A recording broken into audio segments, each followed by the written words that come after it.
Hi, hello, good morning, good morning. தள்ளி போயிட்டு இருக்கு. ஓகே, இன்னைக்கு என்னோட ஃபேஸ் காட்டக்கூடாதுன்னு சபதம் எடுத்திருக்கேன். சும்மா தானே, ஜஸ்ட் இப்படி பண்ணணும்னு சொல்லிட்டு உட்காந்து பண்ணேன் வீடியோ.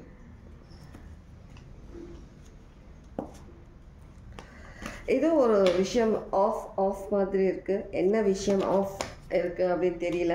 உங்களுடைய லைஃப், உங்களுடைய சிச்சுவேஷன்ஸ், உங்களுடைய எனி சர்க்கம்ஸ்டன்சஸ், ஏதோ சம்திங் ஆஃப், அது மட்டும் தெரியுது ஆஃப். அப்புறம் டைம் ஒரு சிக்னிஃபிகண்ட்டாக இருக்குது. மார்னிங் உங்களுடைய எனர்ஜி என்னன்னு சொல்லிட்டு நான் பார்க்கும்போது டைம் ரொம்பவே எனக்கு இம்பார்ட்டண்ட்டாக தெரிஞ்சது. சில பேர் டைம் வேஸ்ட் பண்ணுற மாதிரி இருக்குது. நீங்கள் கரெக்டாக அதை மெயின்டைன் பண்ணுற மாதிரி தெரியல. டைம் வேஸ்ட் பண்ணுறதும் ஒரு விதத்தில் ஒரு பாவம் தான்.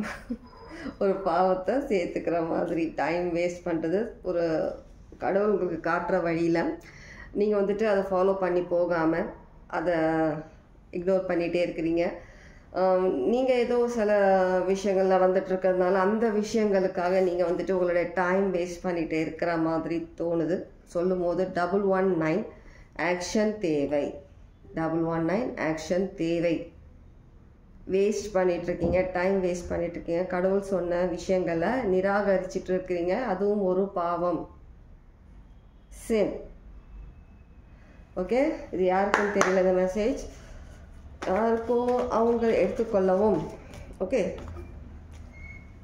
எஸ்.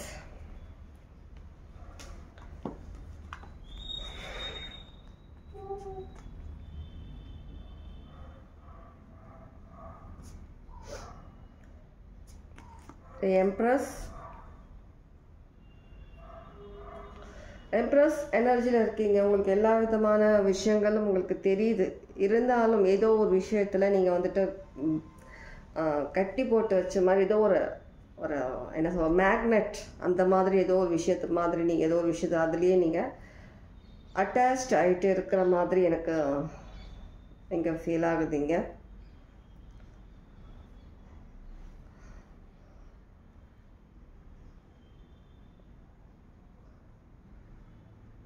சில பேர் வந்துட்டு மேலோட்டமாக தெரிகிற ஒரு விஷயத்தை மட்டுமே நீங்கள் வந்துட்டு கவனித்து அதில் மட்டுமே நீங்கள் உங்களுடைய முழு கவனத்தையும் செலுத்துகிற மாதிரி தெரியுது. அதுக்கு மேலே இப்போ நம்ம ஒரு பர்சன் இருக்கிறாங்கன்னா நம்ம அவங்கள ஃபுல்லாக பார்த்தா தான் அவங்கள பற்றி நமக்கு வந்துட்டு ஓரளவுக்கு அனலைஸ் பண்ண முடியும் அவங்க எப்படி என்னன்றது.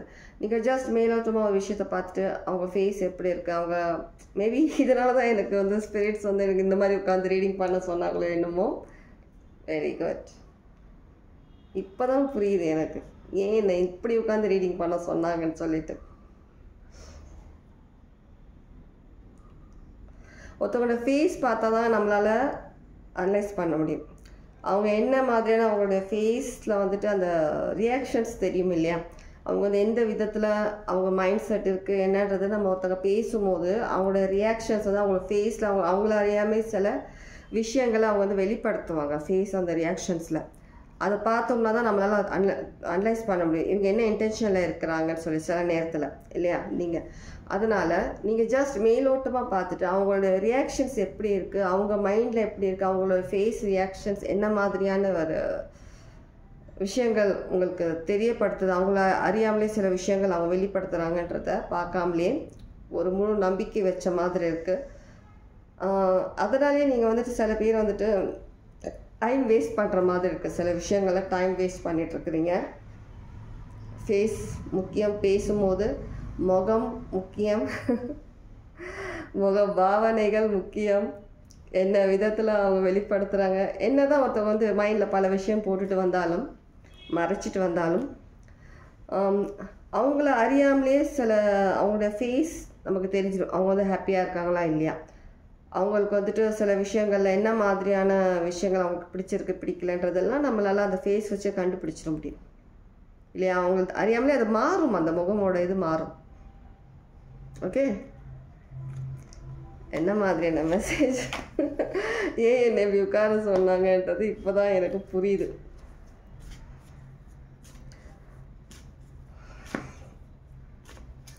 எனி மெசேஜ் collective clarity கிளியராக பாருங்கள். அவங்க என்ன மாதிரியான விஷயங்களை உங்ககிட்ட மறைச்சி பேசுகிறாங்கன்றத கிளியராக பாருங்கள். சரியா? எதுவுமே ஒரு கிளியராக பார்க்காம கிளியராக நீங்கள் ஒரு விஷயத்தை அனலைஸ் பண்ணாமல் முடிவுக்கு வராதிங்க. எந்த விஷயத்துக்கும் முடிவுக்கு வராதிங்க. நீங்கள் இப்போ பழையபடி கிடையாது. நீங்கள் ஒரு எம்ப்ரஸ் எனர்ஜியில் இருக்கக்கூடிய பர்சன். இன்னமும் பழைய தப்பே நீங்கள் வந்து கண்டினியூ பண்ணாதீங்க. கண்டிப்பாக நீங்கள் கொஞ்சம் டைம் எடுத்துக்கோங்க, யோசிங்க. ஒருத்தங்களை வந்துட்டு நீங்கள் பார்க்காமலே எந்த ஒரு டிசிஷனுமே எடுக்காதீங்க. ஜஸ்ட் ஃபோனில் பேசுறது, மெசேஜில் பேசிட்டு அப்படியே டிசிஷன் எடுக்கிற மாதிரி வேணால் சில பேருக்கு பிஸ்னஸ் ரீதியாகவும் இருக்கலாம் கனெக்ஷன். அதனால் பர்சனலி நேரில் பார்த்து நேரில் அவங்ககிட்ட பேசி அதுக்கப்புறமா டைம் எடுத்து ஒரு முடிவு பண்ணுறது பெட்டர். உங்கள் லைஃப்பில் எந்த விஷயத்தை குறித்தாலும் சரி அந்த விஷயத்துக்காக எடுத்துக்கோங்க. உங்களுக்கு இந்த மெசேஜ் ரெசனேட் ஆகலைன்னா எடுத்துக்க வேண்டாம். சரியா? ரெசனேட் ஆச்சுன்னா எடுத்துக்கோங்க. உங்கள் சிச்சுவேஷன்ஸ்க்கு ஏற்ற மாதிரி எதுவும் மெசேஜ் இதில் இருக்குன்னா நீங்கள் எடுத்துக்கலாம். ஓகே? ஒரு கிளாரிட்டி கிடைக்காம உங்களுக்கு ஒரு நம்பிக்கை அவங்க மேலே வராமல் எந்த விஷயத்தையுமே நீங்கள் முன்னுக்கு எடுத்துகிட்டு போகாதீங்க. எந்த ஒரு ப்ராமிஸும் பண்ணக்கூடாதுன்னு எனக்கு கேட்குது. ப்ராமிஸ் பண்ணாதீங்க. ஃபர்ஸ்ட் நீங்கள் பேசி ஒரு முடிவுக்கு வராமல் யாருக்கும் எந்த விதத்துலையும் நீங்கள் ப்ராமிஸ் பண்ணாதீங்க. உங்களுடைய ஒரு லைஃப்லேயே ஒரு பெரிய அச்சீவ்மெண்ட், ஒரு பெரிய லைஃப் க்ரோத், ஒரு இதுக்காக நீங்கள் எடுக்க போகிற இந்த டிசிஷன் வந்துட்டு வேறு விதமாக மாற்றுறதுக்கான ஒரு விஷயமாக மாறுறதுக்கு சான்சஸ் இருக்குது. அதனால் அமைதியாக இருந்து எந்த விஷயமும் அவசரப்படாமல் ஃபர்ஸ்ட் ஒரு பர்சனை நேரில் பார்த்து சந்தித்து நிறைய விஷயங்களை பேசி அவங்களுடைய முக பாவனைகள் எல்லாம் எப்படி சேஞ்ச் ஆகிறது பார்த்துட்டு அதுக்கப்புறமா நீங்கள் எந்த டிசிஷன் எடுக்கிறது பெட்டர். சில பேருக்கு உங்களுடைய past lover, ex lover, ex husband, ex wife யாராக வேணாலும் இருக்கலாம். அந்த மாதிரி பர்சன்ஸ் உங்கள் லைஃப்பில் திரும்ப வந்திருக்கிறாங்கன்னா ஜஸ்ட் வாட்ஸ்அப் மெசேஜ் பண்ணிட்ட உடனே ஜஸ்ட் ஒரு கால் பண்ணிட்ட உடனே அப்படியே ஒரு என்ன சொல்கிறது, உருகுன ஒரு ஐஸ்கிரீம் மாதிரி உருகிட்டு அப்படியே பழையபடி போகாதீங்க. ஃபர்ஸ்ட் அவங்களோட இன்டென்ஷன் என்னன்னு சரி தெரிஞ்சுக்கோங்க. சரியா? தெரிஞ்சுக்கோங்க. கொஞ்ச நாள் டைம் எடுத்துக்கோங்க. ஃபர்ஸ்ட் அவங்க என்ன ஒரு மைண்ட் செட்டில் இருக்கிறாங்க, என்ன விதத்தில் அவங்க உங்ககிட்ட திரும்ப வந்திருக்காங்க எல்லாத்தையும் பாருங்கள். அதுக்கப்புறமா நீங்கள் முடிவெடுங்க. சரியா? சில பேர் நீங்கள் உங்கள் எக்ஸ் லவ்வருக்காகவே நீங்கள் வெயிட் பண்ணுற மாதிரி இருக்குது. நீங்கள் வச்சுருக்க அன்பு உங்களை கண்ணை மறைச்சிரும். எப்போவுமே ஒரு விஷயம் நீங்கள் வந்துட்டு நீங்கள் ரொம்பவே எதிர்பார்ப்போடு இருந்த ஒரு விஷயம் உங்களை விட்டு போயிடுச்சு. ரொம்பவே நம்பிக்கை வச்சிருந்த விஷயம் உங்களை விட்டு போயிடுச்சு. ஆனால் திரும்ப கொஞ்ச நாளைக்கு அப்புறம் அந்த விஷயம் திரும்ப நடக்குது உங்கள் லைஃப்பில். திரும்ப அந்த விஷயம் திரும்ப வந்திருக்குது அப்படின்னா கண்மூடித்தனமாக நம்பாதீங்க. ரிலாக்ஸ்டாக இருங்க. ஒரு தேர்ட் பர்சனாக இருந்துட்டு அந்த சிச்சுவேஷனை பாருங்கள். புரியுதா? ஒரு தேர்ட் பர்சனாக இருந்துட்டு அந்த சிச்சுவேஷனை பாருங்கள். சொல்லும்போது 0033 அந்த விதத்தில் நீங்கள் பார்த்தா மட்டும்தான் உங்களால் உண்மை என்னன்றது உங்களால் புரிஞ்சிக்க முடியும். நீங்கள் அவங்க மேலே வச்சுருக்க அந்த அட்ராக்ஷன், அந்த அன்பு, அந்த பாசம், அந்த லவ், சில பேர் ஒரு விஷயத்து மேலே வச்சுருக்க அந்த ஈடுபாடு அதெல்லாம் வந்துட்டு உங்களை கண்ணை மறைச்சிரும். உங்களால் எது உண்மை எது போயிடும் உங்களால் பார்க்கவே முடியாது. அது பாலில் நழுவி விழுந்த படம் மாதிரி அப்படியே உருகி விழுந்துருவீங்க. அப்படியே அவங்க என்ன சொன்னாலுமே உண்மை நினச்சிட்டு. உங்களுக்கு உண்மை தெரியணும், ஒரு விஷயத்தை பற்றி நீங்கள் கிளியராக தெரிஞ்சுக்கணும், புரிஞ்சிக்கணும்னா ஒரு தேர்ட் பர்சனாக இருந்து அந்த விஷயத்தை நீங்கள் கவனிங்க. அதுக்கு எவ்வளோ நாள் எடுத்தாலும் பரவாயில்ல, டைம் எடுங்க, ரிலாக்ஸ் பண்ணுங்க. அது வரைக்கும் அந்த விஷயத்துக்கு உங்களுக்கு கொடுக்கறதுக்கு டைம் இல்லை எனக்கு இப்போவே தெரிஞ்சு ஆகணும் அப்படிலாம் சொன்னால் அது உங்களுக்கான விஷயமே கிடையாது. எனக்கு உடனே ரிசல்ட் வேணும், எனக்கு உடனே தெரியணும்னா அது உங்களுக்கான ரிசல்ட் இல்லை. அதை ஒரு தப்பான டிசிஷன் எடுக்க சொல்கிற உங்களை உசுப்பி விடுற மாதிரி இருக்கும். உடனே டிசிஷன் வேணும், உடனே எனக்கு முடிவு தெரியணும்னு சொல்கிற விஷயத்த கண்டிப்பாக நீங்கள் பண்ணாதீங்க. எந்த விஷயமா இருந்தாலும் சரி அதை பண்ணாதீங்க. டைம் எடுத்துக்கோங்க. என்ன விஷயம், என்ன நடக்குது எல்லாம் புரிஞ்சுக்கோங்க. அதுக்கப்புறமா டிசைட் பண்ண. அதுவும் நீங்கள் ஒரு தேர்ட் பர்சனாக இருந்து பார்த்தா தான் உங்களுக்கு அதோட கிளாரிட்டி தெரிய வரும். உங்களை திரும்ப பழைய சர்க்கிளில் சுத்த வைக்கிறதுக்காக வரக்கூடிய சில சிச்சுவேஷன்ஸ். டைம் ரொம்ப ப்ரெஷியஸ் கேட்குது எனக்கு. டைம் ரொம்ப ரொம்ப ப்ரெஷியஸ். இவ்வளோ வருஷ காலமாக நீங்கள் வந்து நிறைய ஒரு முள் பாதை, பல விதமான ஒரு ஃபேஸஸ் எல்லாம் நீங்கள் பார்த்துட்டு வந்திருக்கீங்க. நீங்கள் ஒரு சின்ன விஷயத்தில் திரும்ப கோட்டை விட்டு திரும்ப நீங்கள் பழைய சர்க்கிள்லேயே நீங்கள் போகிற மாதிரி ஆகிடும். பாசம் நீங்கள் வச்சுருக்கீங்க, அன்பு இருக்குது, அட்ராக்ஷனுக்கு ஓகே. இருந்தாலும் அதே சமயத்தில் நீங்கள் இவ்வளோ பாதை கடந்து வந்திருக்கீங்களா, அதை திரும்ப நீங்கள் வேஸ்ட் பண்ணணுமா? உங்களுடைய லைஃப் நீங்கள் வேறு விதமாக மாற்றணும்னு நினச்சிட்ருக்கீங்க. அந்த லைஃப் உங்களுக்கு வேண்டாமா?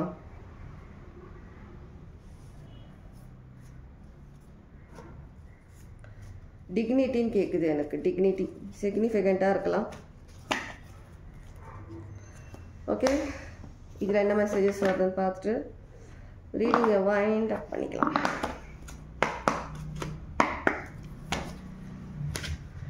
உங்கள் பிளான் என்ன, நீங்கள் உங்களோட அடுத்த மூவ் என்ன, நீங்கள் என்ன யோசிச்சுருக்கீங்க, நீங்கள் லைஃப்பில் என்ன மாதிரியான விஷயங்கள் சாதிக்கணும்னு நினைக்கிங்கன்னா இதெல்லாம் வந்துட்டு யார்கிட்டையும் ஷேர் பண்ணணும்னு அவசியம் இல்லை. நீங்கள் சொல்லணும்னு அவசியம் கிடையாது. உங்கள் மைண்டில் இருந்தால் சரி. ஓகே,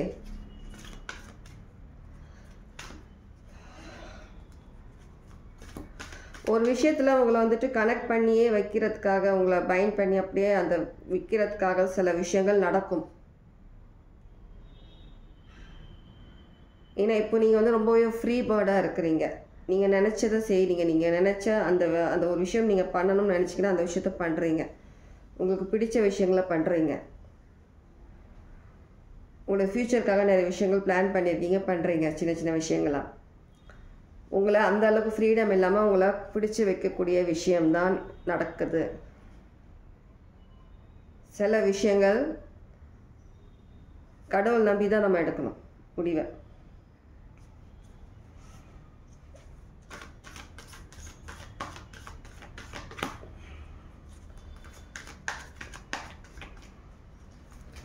எந்த விஷயமும் நேராக பார்க்காம, நீங்கள் நேரில் போய் அந்த விஷயத்தை பற்றி தெரிஞ்சிக்காமல், கிளியராக புரிஞ்சிக்காமல், ஒரு பர்சனை பார்க்காம எந்த டிசிஷன் எடுக்காதீங்க. நான் கார்டு எடுக்கும்போதே இந்த கார்டு கண்டினியூஸ் 3 டேஸாக வருது நினைக்கிறேன். 3-4 days அந்த ஸ்பிரிச்சுவல் கார்டுன்றது 3 டேஸாக வருது. ரொம்பவே அதிக ப்ரொடெக்ஷனில் இருக்கிறீங்க. நிறைய உங்களுடைய இன்ட்யூஷன் நல்லாவே வேலை செய்யுது. சில பேர் அலர்ட்டாகவே இருக்கிறீங்க. உங்களுடைய பாண்ட், உங்களுடைய கடவுள்கிட்ட இருக்கிற உங்களுடைய பாண்ட் எப்போவுமே, கடவுள்கிட்ட இருக்கிற உங்கள் பாண்ட் எப்போவுமே அது வந்துட்டு விலகக்கூடாது. எப்போவுமே கடவுள் உங்களுக்கு கை கொடுத்துட்டு தான் இருக்கிறாரு. எல்லா விதத்துலேயும் உங்களுக்கு கை கொடுத்துட்டு தான் இருக்கிறாரு. எந்த மாதிரி சுச்சுவேஷன் இருந்தாலும் உங்கள் கையை பிடிச்சிக்கிட்டு தான் இருக்கிறாரு. நீங்கள் விழக்கூடாதுன்றதுக்காக. இருந்தாலும் இந்த மாதிரி சில விஷயங்கள், டாக்ஸிக்கான ரிலேட்டிவ்ஸ், டாக்ஸிக்கான பர்சன்ஸ், டாக்ஸிக்கான சில விஷயங்கள் உங்கள் லைஃப்பில் திரும்ப திரும்ப வரதான் செய்யும். ஏன்னா அவங்களுக்கு தெரியும் நீங்கள் சீக்கிரமே ஒரு பெரிய விஷயத்தில் நீங்கள் சக்ஸஸ் ஆக போகிறீங்க. ஏதோ ஒரு பெரிய விஷயம் நீங்கள் அச்சீவ் பண்ண போகிறீங்கன்றது அவங்களுக்கு நல்லாவே தெரியுது. எனர்ஜி தெரியுது அவங்களுக்கு.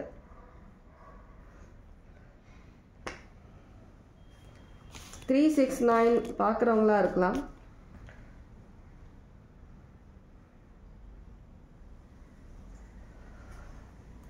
உங்களில் சில பேர் ஸ்பிரிச்சுவலிட்டி ஏதோ விஷயம் அனலைஸ் பண்ணுற பர்சன்ஸாக இருக்கலாம். அனலைசர்னு கேட்குது. ஸ்பிரிச்சுவல் அனலைசர் ஏதோ ஒரு அனலைஸ் பண்ணுற பர்சனாக இருக்கலாம். உங்களுக்கு கிடைக்கக்கூடிய நல்ல விஷயங்கள் உங்களுக்கு கிடைக்கக்கூடாதுன்னு நிறைய விஷயங்கள் நடந்துட்டும் இருக்குது. உங்களை எப்படியாவது சில விஷயங்கள்லேருந்து தடுக்கணும். நீங்கள் திரும்ப வந்துட்டு நல்ல விஷயங்கள் நீங்கள் அச்சீவ் பண்ண போகிறது நல்லாவே அவங்களால பார்க்க முடியுது, தெரிஞ்சுக்கிறாங்க. உங்களால் சில விஷயம் நீங்கள் வந்துட்டு ஃப்யூச்சரில் ஒரு பிரைட் ஃப்யூச்சர் போயிட்டு இருக்கிற சில விஷயங்கள் உங்களுக்கு கண் மறைவாக இருந்தாலும் மற்றவங்க பார்க்குறாங்க. அவங்களுக்கு நல்லாவே தெரியுது உங்களுடைய பிரைட் ஃப்யூச்சர். கண்டிப்பாக நீங்கள் ஒரு நல்ல ஃப்யூச்சரை நோக்கி தான் நீங்கள் போயிட்டுருக்கீங்க. சில நல்ல விஷயங்கள் நீங்கள் அச்சீவ் பண்ண போகிறீங்கன்றதுக்காக.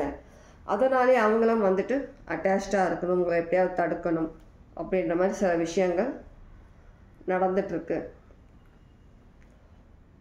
உங்களை தேடி வர நெகட்டிவிட்டி, உங்களை தேடி வர ஒரு ஈவில் ஐஸ் சில பேரோட இந்த மாதிரியான சூழ்ச்சி, இந்த மாதிரியான விஷயங்கள்லாம் கடவுள் உங்ககிட்ட இருந்து அப்சர்வ் பண்ணி எடுக்கிறாங்க, ஒவ்வொரு விஷயமா எடுக்கிறாங்க.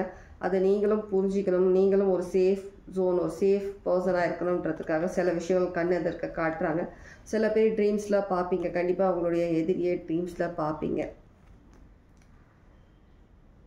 யாருன்ற ஃபேஸ் உங்களுக்கு காட்டி கொடுப்பாங்க சில பேர், சரியா, அவங்களால தெரிஞ்சுக்க முடியும். இந்த 3 டேஸில் ட்ரீம்ஸில் நீங்கள் 3 டேஸ்க்குள்ளே நீங்கள் பார்க்குற மாதிரி இருக்கும். அவங்க யார் என்னன்றது உங்களால் தெரிஞ்சுக்க முடியும் கிளியராக. ரொம்ப ஒரு அமைதியாக, ரொம்ப ஒரு அமைதியாக எடுத்துகிட்டு போயிட்டுருக்கீங்க உங்களுடைய லைஃப். ஆனால் அதை வந்துட்டு ஸ்பாயில் பண்ணுற விதத்தில் சில எனர்ஜிஸ் ஒர்க் பண்ணிகிட்ருக்குறாங்க.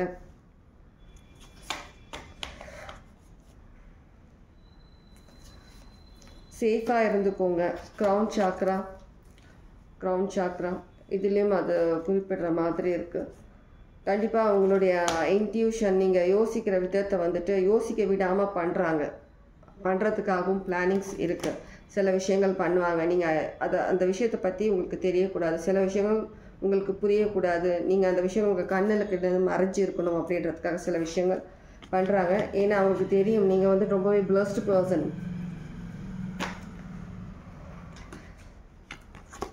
இந்த ரீடிங் ரொம்பவே ஒரு பிளஸ்டு ரீடிங், ரொம்பவே ஒரு ஸ்பிரிச்சுவல், என்ன சொல்கிறது எனக்கு வாய் வரவே மாட்டேங்குது. அந்த அளவுக்கு நான் ஒரு ஷாக்கிங்கில் இருக்கேன். நான் நீங்களும் ஷாக் ஆவீங்க, ஷாக் ஆக்குற பாருங்கள். இப்போ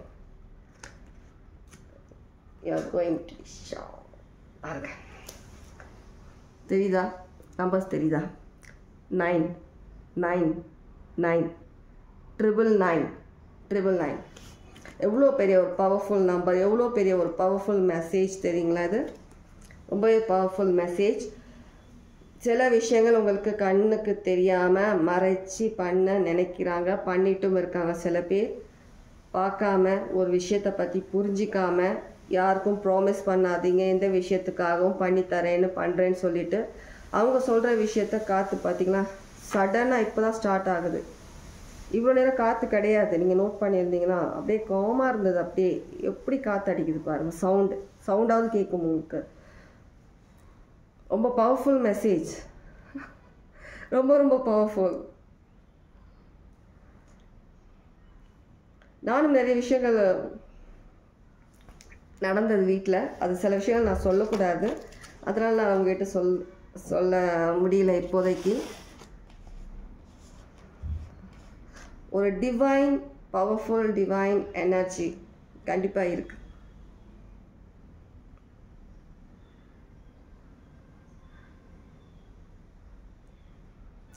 திரும்ப உங்களை அதே விஷயத்தில் அவங்கள அட்டாச் பண்ணி வச்சு நீங்கள் திரும்ப அதே மாதிரி சஃபர் பண்ணணும், அதே மாதிரி பெயினில் இருக்கணும், அதே மாதிரி தான் இருக்கணும்.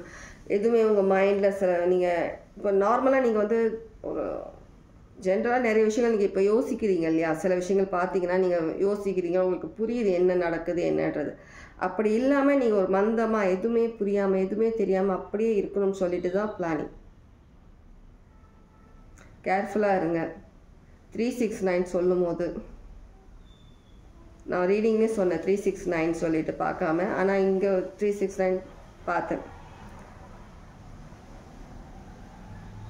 369 நம்பர் சேனல் ஆச்சு எனக்கு மைண்டில், அதை தான் சொன்னேன் நான் 369 சொல்லிட்டு. இப்போ கிளாக்லேயும் அதே மாதிரி இருக்குது டைம். ஹார்மிட் மோடில் இருக்கிறது பெட்டர்.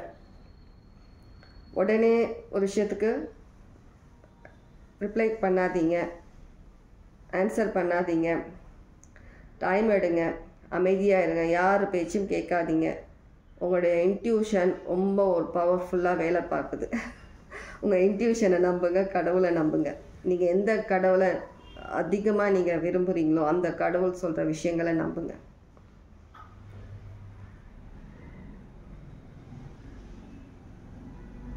ட்ரிபிள் 9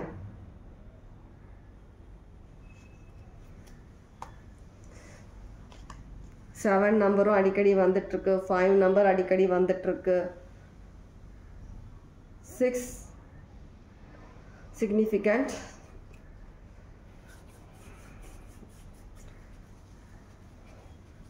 சில பேருக்கு உங்களுக்கான லக்கி நம்பர் சொல்ல சொல்லி மைண்டில் வருது. லக்கி நம்பர் என்னன்றது பார்த்துட்டு ரீடிங்கை முடிச்சுக்கலாம். கண்டிப்பாக எல்லோரும் கமெண்ட்ஸில் உங்களுக்கு இந்த ரீடிங் எப்படி இருந்தது என்னன்றது கமெண்ட்ஸில் சொல்லுங்கள்.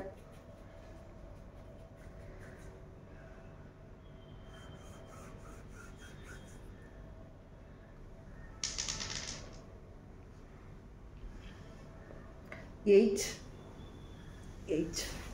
தெரியுதா? 8 தெரியுதான்னு தெரியல. 8 number lucky number.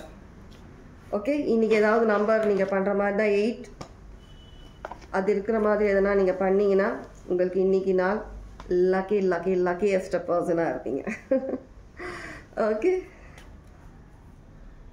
Okay, take care. God bless.